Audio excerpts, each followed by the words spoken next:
La rubrique de Frédéric.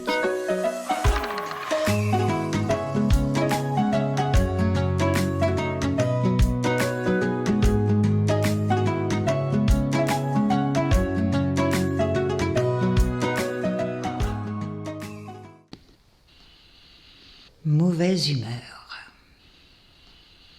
Quand mauvaise humeur donne le ton du jour, elle colore le quotidien d'un air de grisaille et lui donne un goût rageur et défaitiste. Mauvaise humeur surgit sans crier gare, sans raison apparente. Au détour d'un chemin ou au sortir du lit, elle vient envahir notre aura qui ne voit plus le monde qu'à travers le ronchon. Elle imprègne tous les interstices du déroulé de nos actions, de nos pensées, et colle son masque d'insatisfaction à chaque instant traversé. Car ceux-ci sont des instants où rien ne va plus, des épisodes de ras-le-bol, de verre à moitié vide, des moments où l'on souhaite autre chose sans pour autant savoir clairement ce que l'on voudrait. Et c'est là, à ces heures particulières, que la voiture choisit de ne pas démarrer, qu'on ne retrouve plus ses clés, qu'on attend des plombes à la caisse alors qu'on est pressé. C'est là que dans la vibration du morose, la vie devient pinsomme. Alors, s'enchaînent une à une les étapes du c'est à faire, c'est prévu, c'est mon boulot, c'est mes loisirs, dans un souffle de plainte, de colère, de pessimisme, voire de dégoût. Mauvaise humeur est là, et ça râle dans les chaumières, ça râle, et ça pollue l'ambiance. L'ambiance de la maison, mais aussi l'ambiance alentour, chargée de toutes les râleries des uns et des autres qui s'agglutinent en nuages qui assombrissent le ciel. Quand mauvaise humeur s'invite, elle nous coupe de l'autre.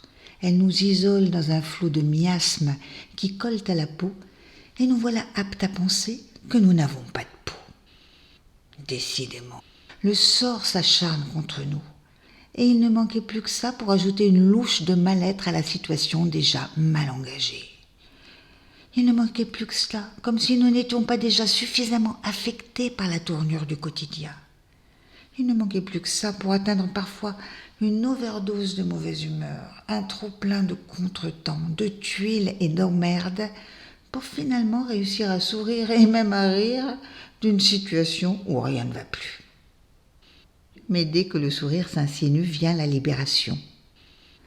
Mauvaise humeur se demande alors où est l'essentiel, où est le grave et le pas grave. Mauvaise humeur pense souvent que ce qui lui arrive est grave, même quand cela ne l'est pas, car mauvaise humeur est centrée sur son nombril au-delà de toute objectivité. Quand mauvaise humeur est là, nous sommes des nombrils du monde portant toute la lourdeur de notre centre de gravité. Quand elle s'atténue, nous sommes des parties du monde capables de jouer et de danser avec ce que la vie propose et ce que nous sommes en capacité d'assumer et d'offrir. La mauvaise humeur est un passage que le sage observe avec détachement pour que l'humeur devienne humour, capacité de rire de soi afin de guérir de nos maux illusoires. Donc, à choisir. Mieux vaut porter bonne humeur dès le réveil pour accompagner nos tribulations diverses. Suffit pour ça de se donner moins d'importance. Facile, non ?